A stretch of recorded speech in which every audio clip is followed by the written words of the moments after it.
Bonsoir tout le monde! Comment allez-vous ce soir? Yes! Hey, aujourd'hui, c'est la première fois qu'on filme ce qu'on va mettre en ligne. On est vraiment privilégiés de pouvoir faire ça et j'aimerais que vous puissiez m'aider à souhaiter la bienvenue à notre auditoire en ligne aux quatre coins de la francophonie. Est-ce qu'on peut à trois les accueillir? 1, 2, 3...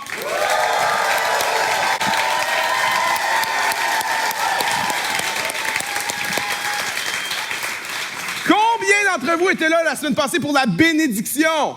C'était vraiment nice, hein? À refaire en début d'année. J'aimerais te dire, aujourd'hui, tu vas être béni autant que la semaine passée. Regarde la personne à côté de toi puis dis-lui ceci. T'es vraiment béni d'être assis à côté de moi. Dis ça à quelqu'un. Quel privilège!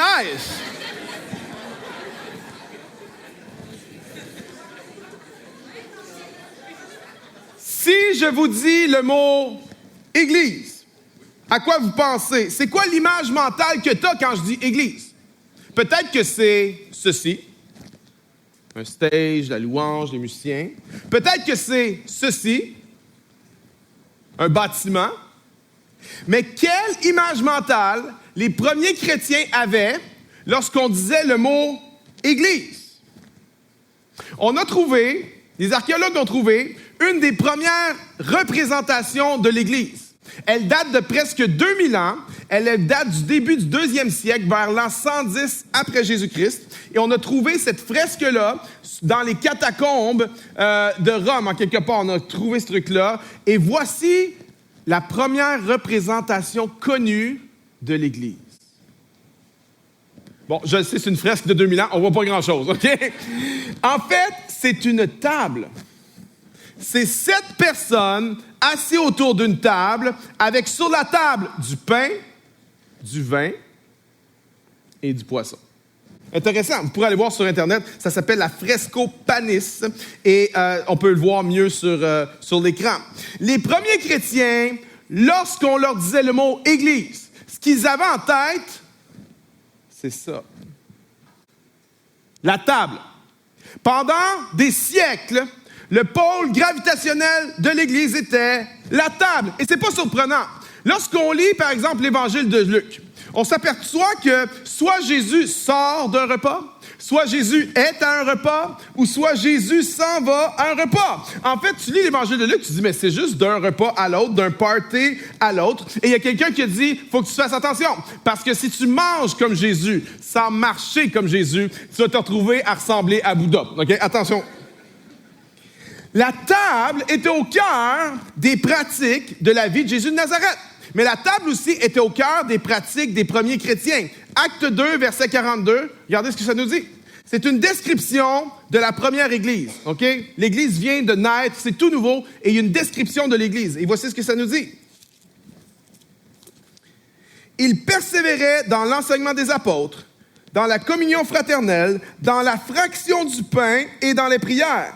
La crainte s'emparait de chacun et il se faisait beaucoup de prodiges et de signes par les apôtres. Tous ceux qui avaient cru étaient ensemble et ils avaient tout en commun. Ils vendaient leurs biens et leurs possessions et ils en partageaient le produit entre tous selon les besoins de chacun. Chaque jour, avec persévérance, ils étaient au temple d'un commun accord et rompaient le pain dans les maisons et prenaient leur nourriture avec allégresse et simplicité de cœur. Ils louaient Dieu et obtenaient la faveur de tout le peuple et le Seigneur ajoutait chaque jour à l'Église ceux qui étaient sauvés. Quelle belle description de la première Église. Mais vous remarquez, dans ce court paragraphe, 3 fois, ça dit qu'ils mangeaient ensemble. 3 fois. Maintenant, à l'époque, dans les textes anciens, t'as pas de gras, t'as pas d'italique, t'as pas de souligné. Alors, la seule façon de venir mettre l'accent sur quelque chose, c'est de répéter.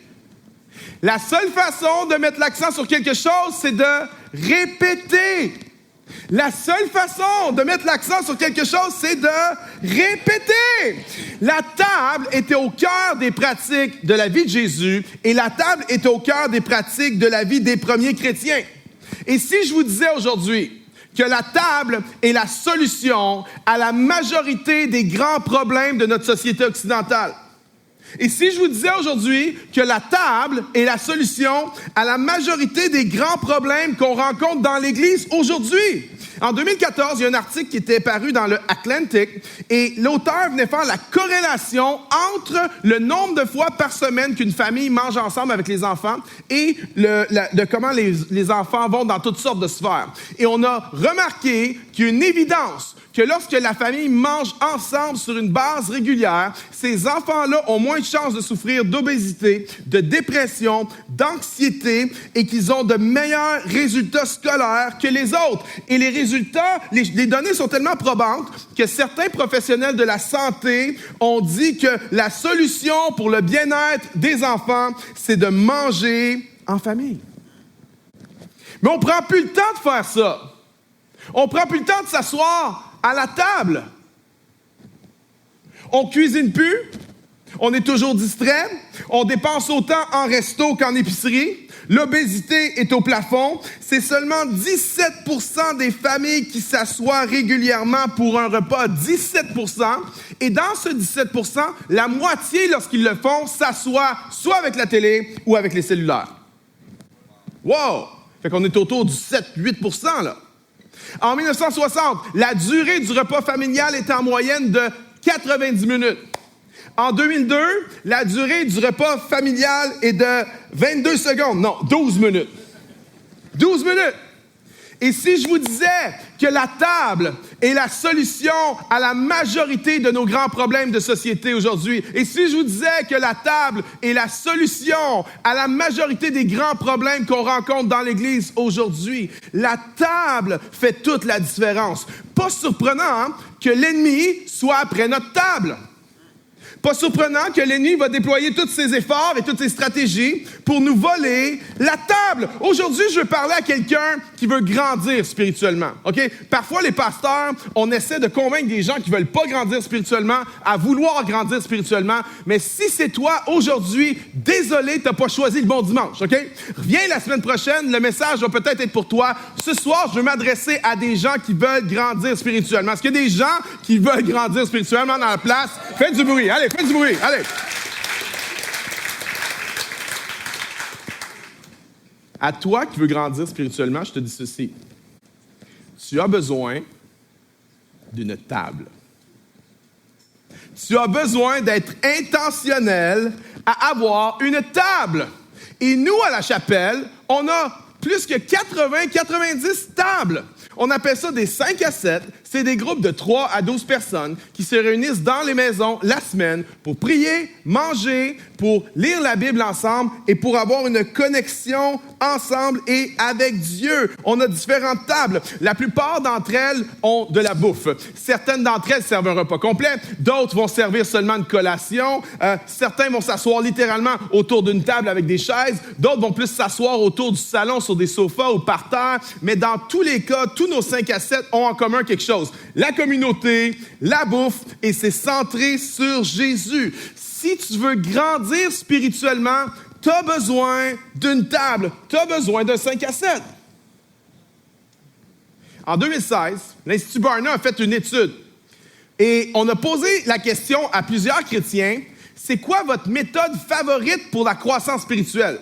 C'est quoi votre méthode favorite pour le discipleship? Et savez-vous quelle a été la réponse la plus populaire de loin? Moi, ma méthode de discipleship favorite, là, c'est par moi-même. Me, Jesus and my podcast. J'aimerais dire à quelqu'un, c'est pas vrai. Ce n'est pas vrai. Ce n'est pas vrai. Il n'y a pas de croissance spirituelle si on ne vit pas en communauté. Leonard Sweet a dit ceci, une foi sans table est une foi instable. Une foi sans table est une foi instable. Et parfois, on peut avoir l'impression qu'on grandit spirituellement alors qu'on ne vit pas en communauté. J'aimerais vous dire, c'est une illusion.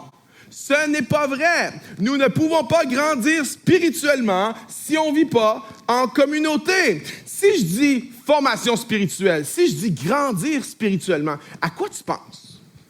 La plupart d'entre nous, voici à quoi on pense. On pense à connaître plus la Bible. On pense à comprendre plus la Bible. Plus je connais la Bible, plus je comprends la Bible, plus je grandis spirituellement. C'est ça le paradigme qu'on a. Mais on a un problème en Occident, c'est qu'on a académisé la formation de disciples. On a réduit la formation spirituelle à la connaissance. Hein? Plus j'ai de connaissances, plus je grandis spirituellement. Mais j'aimerais vous dire ceci, la connaissance seulement ne sert à rien. La connaissance doit produire le caractère. Je peux-tu entendre un amen? La connaissance doit produire le caractère. Jacques dit ceci dans Jacques chapitre 1, verset 23. Regardez ce qu'il dit. Car si quelqu'un écoute la parole et ne la met pas en pratique, il est semblable à un homme qui regarde dans un miroir son visage naturel et qui, après s'être regardé, s'en va et oublie aussitôt comment il est. Mais celui qui a plongé le regard dans la loi parfaite, la loi de la liberté, et qui persévère, non pas en l'écoutant pour oublier, mais en la pratiquant activement, celui-là sera heureux dans son action même. Jacques dit, c'est pas à propos de la connaissance.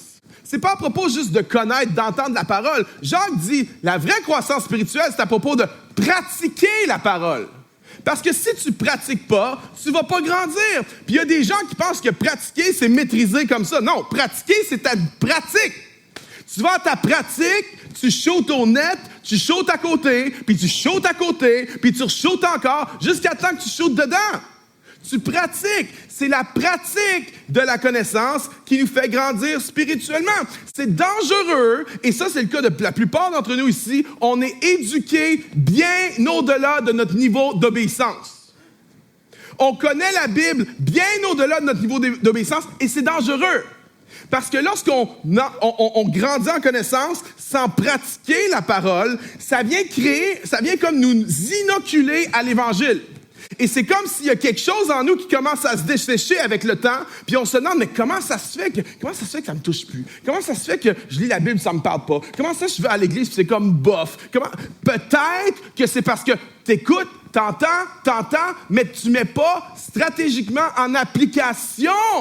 Tu mets pas en pratique ce que t'entends, puis ça vient créer en toi un endurcissement spirituel. Tu ne peux pas grandir spirituellement si tu ne pratiques pas la parole. Et comment on va pratiquer si on n'est pas en communauté? Ça va rester de la théorie, vous êtes d'accord avec moi? Christopher Smith a dit ceci, « La formation spirituelle prend place principalement dans le contexte de la communauté. » Ah, OK. Les relations interpersonnelles long terme sont le creuset des véritables progrès dans la vie chrétienne. Les gens qui restent grandissent. Les gens qui quittent ne grandissent pas. C'est une vérité biblique simple et profonde que soit on grandit et s'épanouit ensemble, soit on ne grandit pas vraiment. C'est à travers la communauté que je vais grandir spirituellement. Et voici pourquoi. On a tous un côté sombre. Tout le monde ici a un côté dark, un côté sombre. Dans notre côté sombre, il y a quoi? Il y a des émotions qu'on n'a pas encore réussi à maîtriser. Appuie juste sur le bon bouton, voir. Tu vas voir, il y a de l'air calme, il n'est pas calme. OK? On a tous des problèmes non réglés. On a tous des ambitions désordonnées. On a tous un côté sombre. Et ce côté sombre vient influencer nos comportements avec les autres. Mais le problème avec le côté sombre, c'est qu'on ne sait pas qu'on l'a. C'est comme caché. Le problème avec le côté sombre, c'est que les autres ne le savent pas non plus qu'on l'a jusqu'à temps qu'on vive en communauté. Jusqu'à temps qu'on se frotte aux autres. John Ortberg a dit ceci un jour, « Tout le monde est normal jusqu'à temps que tu le connaisses vraiment. » Parce que quand tu fais vraiment la connaissance des gens, tu te rends compte qu'il n'y a personne de normal. Tout le monde a des méchants problème. Ronald Rolheiser dit ceci, « Une partie de l'essence même du christianisme est d'être ensemble dans une communauté concrète avec tous les défauts humains qui sont là et avec les tensions que cela va nous apporter. Pour un chrétien, la spiritualité ne peut jamais être une quête individualiste en dehors de la communauté, de la famille ou de l'Église. La communauté va exposer ton dark side. OK? Puis c'est pas genre, OK, On a des calepins, on prend des notes. C'est quoi son dark side? C'est quoi tu penses? C'est quoi qui est caché? On va essayer de... Non, c'est pas ça. C'est quand on vit ensemble, ça monte à la surface, OK? Mais ça s'arrête pas là. La communauté va pas juste exposer ton dark side. Une communauté centrée sur Christ va aussi t'offrir la grâce, va t'offrir le pardon, va t'aider, va t'accompagner à changer, va dire, on te pardonne, let's move on, on avance ensemble. C'est ça que la communauté va faire. Et plusieurs d'entre nous, nous savons ça. Il y en a, je t'apprends rien ce soir, tu sais que ça prend la communauté pour grandir spirituellement. Mais la question que je vous pose ce soir, c'est, si tu le sais, pourquoi tu résistes tant que ça? Pourquoi on résiste à ça? Voici 3 raisons pourquoi on résiste à la communauté. La première, l'individualisme. On est brainwashé à être individualiste. Quand on pense à quelqu'un d'individualiste, généralement, on pense aux autres. Amen? Il n'y a pas personne qui pense à lui-même et dit « Ben, que je suis donc bien individualiste. » Il n'y a personne qui est jamais venu me confesser un péché d'individualisme. Personne. Pourquoi? Parce qu'on pense tous que c'est les autres qui sont individualistes et on ne se rend pas compte à quel point on est le produit de notre culture. Au 18e siècle, on appelait ça le siècle des Lumières. Et il y a des penseurs qui ont commencé à avoir certaines idées d'individualisme radical. Et ils ont commencé à répandre ces idées-là parmi les élites de l'époque et ils ont semé ces idées-là et ces idées auraient dû se répandre rapidement dans la masse populaire. Mais il y a eu une série d'événements historiques qui ont empêché ces idées-là de se répandre. Il y a eu premièrement ce qu'on appelle The Great Awakening. Ça, c'est une série de 3 réveils religieux, des gens qui venaient à Christ en masse au 18e et au 19e siècle et qui ont touché tout le monde anglophone au complet. Il y a eu aussi la Première Guerre mondiale qui a forcé les gens à se serrer les coudes. Il y a aussi la crise 29-39. J'aimerais dire la crise 29-39, c'est pas du tout comme la crise qu'on vient d'avoir. OK? Il n'y en avait pas de PCU. OK? Il fallait que tu aides ton voisin à ce qu'il crève pas de faim. Et il y a eu aussi la Deuxième Guerre mondiale qui, étrangement, a eu comme effet d'unir le monde occidental ensemble. On n'avait pas le choix de s'unir ensemble pour un but plus grand, de faire des sacrifices pour un but plus grand. Et tous ces événements historiques-là sont venus freiner les idées d'individualisme radical du siècle des Lumières. Mais à partir des années 50, ça s'est mis à tellement bien aller. Ah oui, il y avait la guerre froide, mais dans la vie de tous les jours, ça ne changeait pas grand-chose. Ça allait tellement bien. Et toutes ces idées-là qui avaient été semées depuis quelques siècles n'avaient plus rien pour les retenir. Et là, l'individualisme, la personne est devenue le maître. Et la culture a été contaminée complètement avec ça. Et nous avons une mentalité que je suis indépendant. On croit ça. Foncièrement, là, c'est ce qu'on croit. C'est ce qu'on valorise, c'est ce qu'on nous enseigne. Moi, je me marie, mais je suis indépendant, j'ai pas besoin de personne. Pourquoi tu te maries si t'as pas besoin de personne? I don't get that, right? Non, mais on veut nous enseigner l'indépendance, mais c'est un mensonge. C'est un mensonge. Je comprends qu'on veut pas être dépendant, je comprends ça, mais la vérité, c'est qu'on n'est pas indépendant. La vérité, c'est que nous sommes interdépendants. Ça, c'est la vérité. Et savez-vous quand est-ce qu'on se rend compte de ça? Quand ça va mal. Quand ça se met à mal aller, on s'en rend compte qu'on est interdépendant. On s'en rend compte qu'on a besoin des autres. Mais dans ces moments-là, souvent, on est super déçus. Savez-vous pourquoi? Parce que, étant donné qu'on a une mentalité indépendante, on va se croire indépendant et on va aborder nos relations comme si on l'était. Mais on ne l'est pas. Et on ne va pas cultiver ce qu'il faut cultiver. Et le jour où on fait face à un mur, le jour où la vie nous rentre dedans, on a des attentes que les gens vont être là pour nous aider, puis ils ne sont pas toujours là, mais parce que ça fait des années qu'on marche comme des êtres indépendants. Nous ne sommes pas indépendants, nous sommes interdépendants. Regarde quelqu'un à côté de toi, puis dis-lui ceci, « T'as besoin de moi. » Vas-y, regarde quelqu'un, dis ça, « T'as besoin de moi. »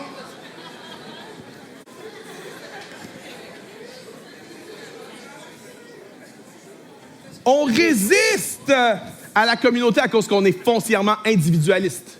Et on doit venir déconstruire ça dans notre tête. Paul a dit, soyez transformés par le renouvellement de L'intelligence, OK? Ce soir, le message, c'est un peu plus un enseignement qu'une prédication, mais tu es capable de le prendre, OK?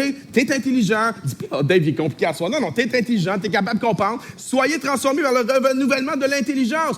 Tu dois comprendre que tu as une tendance bien énorme à l'individualisme, à l'indépendance, mais tu ne l'es pas. Je ne le suis pas. J'ai besoin des autres, j'ai besoin de toi, tu as besoin de moi, on a besoin les uns des autres. C'est ça, l'Église. Je peux t'entendre en même ce soir, la chapelle? Comment?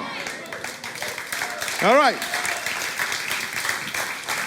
L'individualisme met un frein à la communauté. Deuxième, la peur de l'engagement.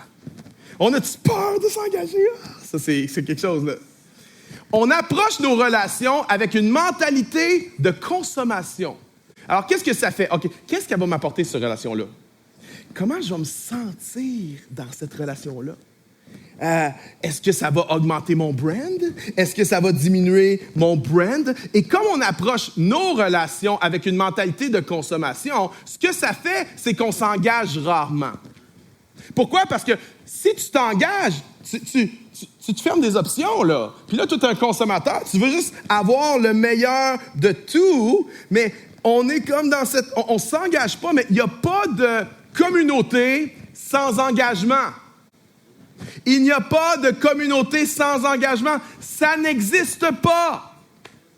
Mark Sayers, qui est un penseur chrétien que j'aime bien, il dit que pour qu'un être humain soit heureux, épanoui, il dit il y a 3 récipients qui doivent être remplis. Et ils les appellent comme ça. Le premier récipient, ça va apparaître à l'écran, le premier, c'est le récipient de la liberté. C'est quoi la liberté? C'est d'être capable de prendre des décisions sans des forces extérieures qui vont nous forcer à faire quelque chose. Le deuxième, c'est la communauté. La communauté, c'est quoi? C'est l'intimité, c'est la communion ensemble. Et il y a un troisième bucket, un troisième contenant qui s'appelle le sens. Et le sens provient principalement de 2 choses. Les traditions et la transcendance, la foi en Dieu. Le sens vient de ça, OK? Ça, c'est les 3 buckets qui doivent être bien remplis pour qu'un être humain soit épanoui. Maintenant, on va prendre des exemples concrets, OK? Imaginons quelqu'un qui reste en Corée du Nord, OK? À quoi va ressembler le bucket liberté selon vous? 0 pin bar, il va ressembler à ça, OK?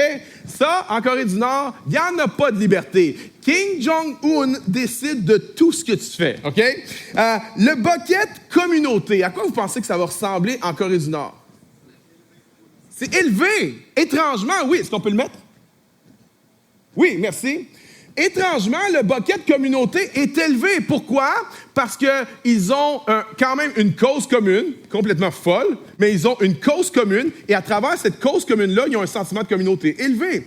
Et le bucket sens est très, très, très bas. Pourquoi? Parce qu'ils ont des traditions. Alors, ils tirent un sens de certaines de leurs traditions, mais comme c'est une philosophie qui est athée, ils n'ont pas de foi, ils n'ont pas de croyance en Dieu, et le bucket sens est très bas. Question, pensez-vous que quelqu'un qui vient en Corée du Nord est épanoui selon vous? Non! OK. Maintenant, on va faire l'exercice pour un autre groupe de personnes. Ceux qui vivent en Occident. OK? Nous autres, ça. À quoi pensez-vous que ressemble le bucket liberté pour nous, les Occidentaux? Il déborde, man! Est-ce qu'on peut le mettre? On a tellement d'options! On a tellement de liberté, on a tellement d'options que ça nous crée de l'anxiété. Moi, j'aime les livres. Quand je rentre dans une librairie, je fais quasiment une crise d'urticaire. Pourquoi? Il y a trop de livres. Je veux toutes les lire. Puis là, c'est pas juste lesquels qu'il faut que je choisisse. Je le prends ça en anglais ou en français? D'un coup qui est mal traduit. Je lis moins bien l'anglais, mais lequel que je prends après ça? Hardcover ou softcover? Je sais pas. Kindle ou iPad? Je sais pas. Hey, c'est angoissant, c'est stressant. Trop de choix. Il y en a qui étaient mangé une crème glacée hier soir. Il y avait 28 000 saveurs de crème glacée. Il y en avait une aux spaghettis, une au foie gras. Ça devrait même pas exister. Ça vient de l'enfer, ces affaires-là. Mais... on a tellement de choix. Il y en a, t'étais cet après-midi, t'étais anxieux devant ta garde-robe parce que t'avais rien à te mettre. Puis on sait très bien que c'est pas parce que t'avais rien à te mettre, c'est parce que t'as trop de choses à te mettre. Tout le monde devrait avoir un jeans et 2 t-shirts comme moi, puis la vie serait meilleure. On a tellement de liberté, le récipient liberté déborde en Occident. Maintenant, notre récipient communauté, il y a de l'air de quoi? Il y a de l'air à peu près de ça. OK? Pas grand-chose. On est tellement individualiste, on est tellement peu engagé que notre bucket communauté, super bas. OK? Maintenant, le bucket sens, lui, vide. Pourquoi?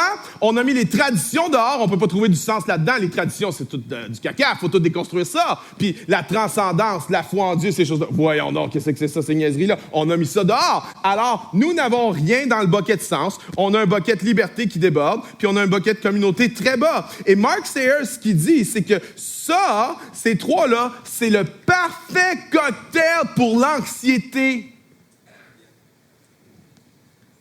Selon lui, c'est une des raisons pourquoi on est si anxieux dans nos sociétés. Il y a d'autres raisons aussi. Je crois que les appareils, le trop d'exposition aux appareils, c'en est une. Puis il y a d'autres raisons aussi. Mais son analyse est vraiment, vraiment intéressante.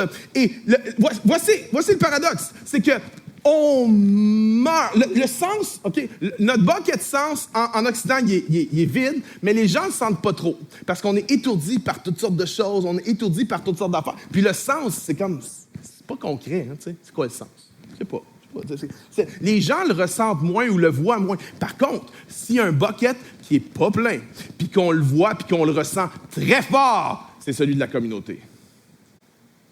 On crave pour la communauté, on meurt pour des relations profondes, authentiques et vraies, mais le bucket est vide, puis une des raisons qui est vide, c'est parce que le bucket liberté est full. Tu ne peux pas avoir un bucket communauté bien rempli si ta liberté déborde tout le temps. Impossible. Pourquoi? Par exemple, moi, je suis marié avec Karine, OK? Je suis marié, si je veux bénéficier des effets de cette communauté-là, je dois renoncer à une partie de ma liberté. Parce que si je ne suis pas prêt à renoncer à une partie de ma liberté, je ne pourrai jamais bénéficier des bienfaits de cette communauté-là. Par exemple, en étant marié, je peux te garantir qu'il faut que je rentre dormir chez nous à soir. Je peux te le garantir. OK. Ma femme est probablement une des personnes les plus douces, calmes et gentilles que je connais sur la terre. OK. Mais j'ai jamais pris le risque de ne pas rentrer dormir à la maison un soir, OK? Je peux te garantir que la petite mère Teresa, elle va se transformer en dragon, OK? Si je rentre pas dormir à soir. Pourquoi? Si je veux bénéficier de cette communauté, je dois renoncer à une partie de ma liberté. Quelqu'un dit amen.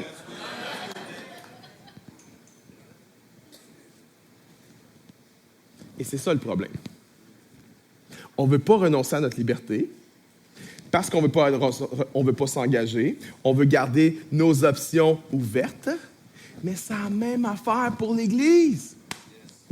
C'est la même affaire pour n'importe quelle relation, n'importe quelle communauté. C'est la même affaire pour un 5 à 7. Si je veux expérimenter la communauté, je vais devoir renoncer à une partie de ma liberté. Je vais devoir m'engager envers cette communauté-là.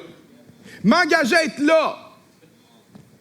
Je commit pendant 14 semaines à être là une semaine sur deux au 5 à 7. Je suis engagé. C'est pas « ça va-tu m'apporter quelque chose ?» C'est pas « ça me tente-tu ?» Non, c'est « je me suis engagé à cette communauté-là. » Si tu n'es pas prêt à renoncer à une partie de ta liberté, tu ne pourras pas expérimenter la communauté. Puis après ça, on se demande pourquoi on meurt. On se demande pourquoi on se sent si seul. J'aimerais dire, le bucket sens est bas, on le voit pas trop, mais le bucket communauté, on le sent, par exemple. Les gens meurent, les gens sont tristes, les gens sont malheureux, les gens se sentent seuls, les gens comprennent pas. Tu peux pas vivre la communauté si t'es pas prêt à t'engager envers cette communauté-là puis renoncer à une partie de ta liberté.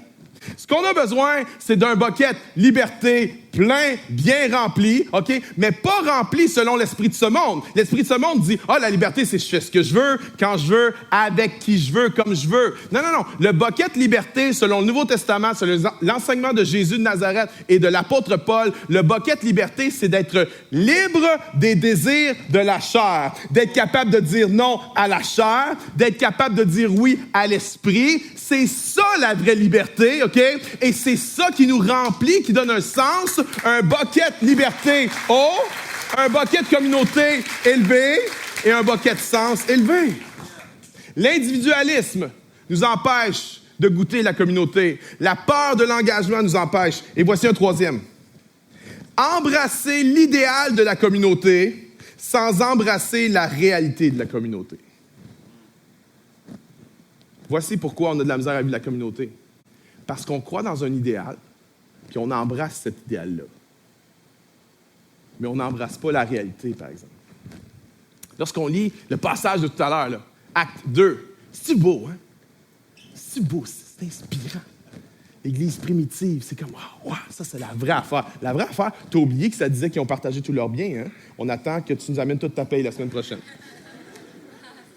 Fait avant de tomber dans l'idéalisation trop profonde, là, wait a minute, OK? Attends un petit peu. Mais souvent, on lit ça, Acte 2, puis on est comme, ça, c'est vrai. Ça, c'est the real deal. OK, tourne une couple de pages, flippe un peu, puis va lire le reste de l'histoire. Parce que la même Église, OK, quelques pages plus loin, la même Église va avoir des problèmes de racisme, d'inégalité, des dynamiques de pouvoir, de la persécution, des divisions dans le leadership et des désaccords profonds. Pourquoi? Parce qu'il n'y a aucune communauté, Église, relation, mariage, parents, famille ou pasteur qui va toujours être à la hauteur de tes attentes. Ça n'existe pas. Tu dis, non, ça se peut. Non, ça se peut pas. Voici la preuve que ça se peut pas. T'es jamais à la hauteur de tes propres attentes à toi. Fait que comment est-ce que quelqu'un d'autre qui n'est pas dans ta tête pourrait être à la hauteur de tes attentes? T'es même pas à la hauteur de tes propres attentes. Tu te déçois toi-même. Alors, c'est certain que les autres vont te décevoir aussi. Et la grande menace de la communauté, c'est les gens. Dietrich Bonhoeffer a dit ceci. Lui, il a vécu une communauté vraiment très spéciale parce qu'il a parti à un collège biblique pendant la Deuxième Guerre mondiale.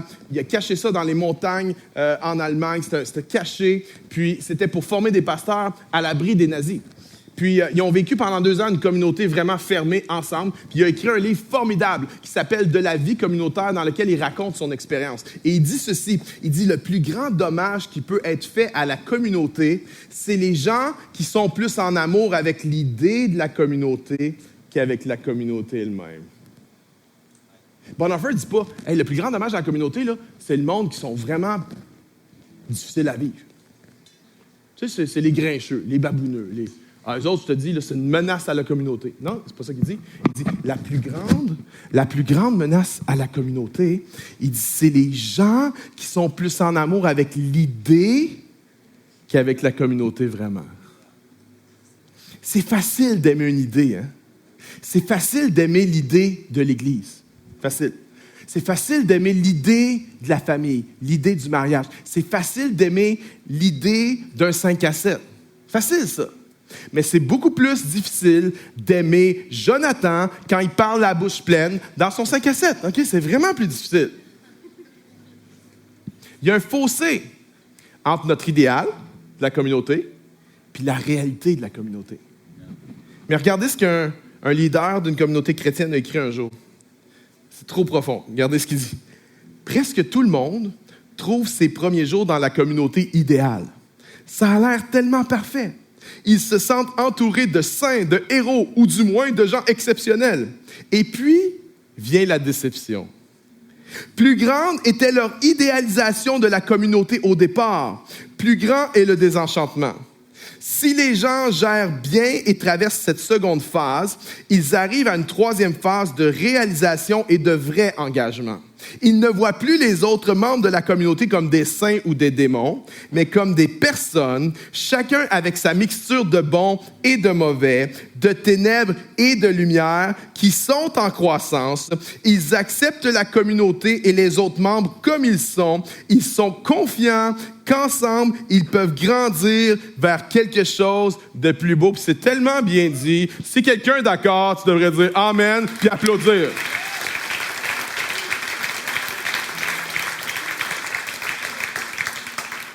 Si tu veux grandir spirituellement, écoute-moi bien.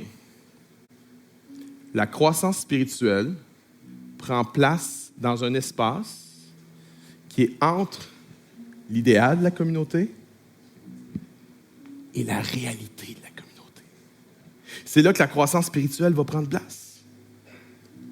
Pour grandir spirituellement, il faut embrasser l'idéal. Mais il faut aussi embrasser la réalité. Puis c'est rare qu'on fait les deux. On a tendance à faire un ou l'autre. Soit on embrasse l'idéal, puis quand arrivent les conflits, les difficultés, les tensions, les blessures, parce qu'on embrasse seulement l'idéal, qu'est-ce qui fait? Qu'est-ce qui arrive? On passe à un autre appel. Je quitte, je m'en vais à la découverte de la communauté que j'ai toujours aspiré, toujours rêvé. Ça, c'est quand on embrasse seulement l'idéal. Maintenant, de l'autre côté, il y a des gens qui ont la tendance à embrasser seulement la réalité. Fait que si on embrasse seulement la réalité, qu'est-ce que ça fait? Ça fait que, ouais, je te dis qu'on est tous tout croche de toute façon. Puis que, ouais, c'est ça. C'est ça, on est tous des crottés. Je suis un crotté, t'es un crotté. On est tous des hypocrites. Un hypocrite de plus dans l'Église. Puis ce que ça fait, c'est qu'on vient capituler devant le côté sombre de la communauté, puis on cesse de poursuivre l'idéal. Pour grandir spirituellement, il faut embrasser l'idéal de la communauté, puis en même temps, il faut embrasser la réalité de la communauté. Puis ça, c'est vrai dans n'importe quoi, OK? C'est vrai dans n'importe quoi. Tu as un idéal, tu veux, voici comment je me vois. Je me vois libre de dépendance, je me vois libre de ce péché-là. J'ai mon idéal et j'embrasse l'idéal. Mais il faut aussi que tu embrasses ta réalité. Parce que si tu embrasses juste l'idéal, c'est ce qui va arriver. Tu vas te décourager et tu vas lâcher. Il faut que tu embrasses ta réalité aussi. Puis la réalité, c'est je suis un pécheur. Puis j'ai besoin de Jésus pour me relever. Puis j'ai besoin des autres pour m'aider. Tu embrasses l'idéal, mais tu embrasses aussi ta réalité. C'est vrai dans un mariage. Si tu embrasses juste l'idéal, c'est pour ça que les gens partent. C'est pour ça que les gens divorcent. C'est pour ça que les gens lâchent. Tu dois embrasser l'idéal, mais aussi embrasser la réalité. Les deux. Je suis les deux. Je ne sais pas pour toi, mais ça me touche. Les deux. L'idéal est beau. L'idéal est vrai. Il faut le poursuivre, il faut le croire. Mais en même temps, il faut que je sois capable d'embrasser ma réalité. Pas avec arrogance. Pas en capitulant devant mes péchés et dire, c'est pas grave. Non. Embrasser sa réalité, c'est juste dire, je suis un pécheur. J'ai besoin de Jésus. J'ai besoin de sa grâce. Là, j'embrasse ma réalité. On a besoin d'embrasser l'idéal et la réalité. C'est là que la croissance spirituelle prend place. Et pour faire ça, pour embrasser ces deux idéaux, on a besoin de faire ce que Henry Nouwen a dit. Il était tellement brillant. Il a dit une phrase une fois. Il a dit que pour vivre entre l'idéal et la réalité de la communauté, on doit se pardonner les uns les autres de ne pas être Dieu. Hey, je prêche vraiment mieux que qu'est-ce que vous dites amen ce soir. OK? Se pardonner les uns les autres de ne pas être Dieu. Puis si tu creuses en toi, puis si je creuse en moi, là, on a deux sets de standards. On a des standards pour les relations avec les non-chrétiens, puis on a un standard pour la relation avec les chrétiens. Puis je te dis que le standard est pas mal plus élevé.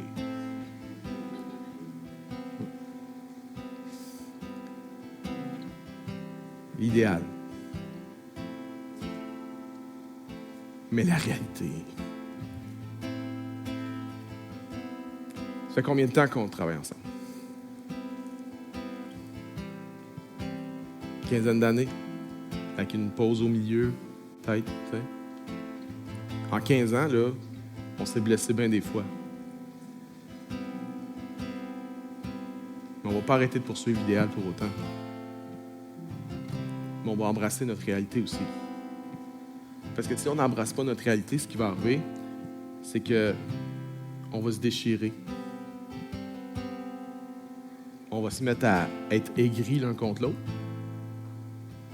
On va se mettre à se détester l'un l'autre si on n'embrasse pas notre réalité. Et on est des frères, on est imparfaits. Je t'ai blessé, je te demande pardon.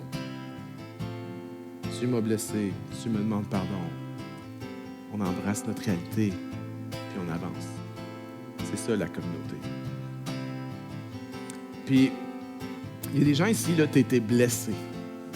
Tu as été blessé par des relations, tu as été blessé par des personnes. Il y en a qui ont été blessés par, peut-être, dans ton enfance, des personnes qui ont vraiment, vraiment fait des choses épouvantables. Il y en a qui ont été blessés peut-être par l'Église. Il y en a qui ont peut-être été blessés par cette Église. Il y en a qui ont peut-être été blessés par des choses qu'on a faites, des choses qu'on a dites. Mais pendant la pandémie, combien de gens ont été blessés par des choses qu'on n'a pas faites ou les choses qu'on n'a pas dites ou les moments qu'on n'a pas été là? Peut-être que tu as été blessé. Peut-être que tu as été blessé par l'Église. Puis moi, ça fait des années que j'essaie d'expliquer aux gens que si tu as été blessé dans des relations, il ne faut pas que tu sors de la table. Parce que si tu sors de la table, tu ne vas pas guérir. Ça fait des années que j'essaie d'expliquer ça aux gens. Puis, parfois, la science nous amène tellement de lumière sur des choses. J'aimerais dire ceci. Moi, je crois fondamentalement que la science et la Bible ne se contredisent pas. Si la science contredit la Bible, il y a deux options. Soit la science s'est trompée, puis elle va se réviser. Soit on a mal compris la Bible. Mais la science et la Bible ne se contredisent pas. Et depuis des années, j'essaie d'expliquer aux gens, « Ouais, mais c'est quoi si tu as été blessé dans les relations? » C'est les relations qui vont te guérir. Puis récemment, la psychologie, la neurologie a démontré que la seule façon de guérir de blessures relationnelles, c'était à travers des relations. Qu'on est ficelé comme ça, nos cerveaux sont construits comme ça. Des blessures relationnelles se soignent, se guérissent par des relations. Alors, ce que ça fait, c'est que nos blessures les plus profondes dans la vie vont venir de relations. Mais ce que ça fait aussi, c'est que nos guérisons les plus extraordinaires vont aussi venir de relations. Et ce que ça fait aussi, c'est que si tu as été blessé par l'Église, profondément, laisse-moi te dire ceci, ta guérison va venir par l'Église. Sors pas de la table. Reste à la table. C'est à la table que la guérison prend place. Il est temps pour chacun d'entre nous qui voulons grandir spirituellement de nous lever et de dire « Je ne vais pas sortir de la table. Je vais rester là et je vais laisser Dieu me restaurer à travers les autres. » Parce que lorsqu'on s'assit à cette table, mon ami, on n'est pas seulement avec l'autre. Lorsque nous sommes en Jésus-Christ et qu'on s'assit à cette table, il y a les symboles du pain, il y a les symboles du vin, il y a toutes sortes de choses. Mais quand on est à la table, Dieu est là. Dieu est au milieu. Dieu soupe avec nous. Dieu mange avec nous. Puis les plus grandes restaurations de ta vie vont prendre place à la table. Est-ce que tu as une table, mon ami? Est-ce que tu t'es retiré d'une table? Peut-être que c'est le temps de retourner à la table dans le nom de Jésus. Et tout le monde dit Amen. Est-ce qu'on peut acclamer le Seigneur ensemble? Come on!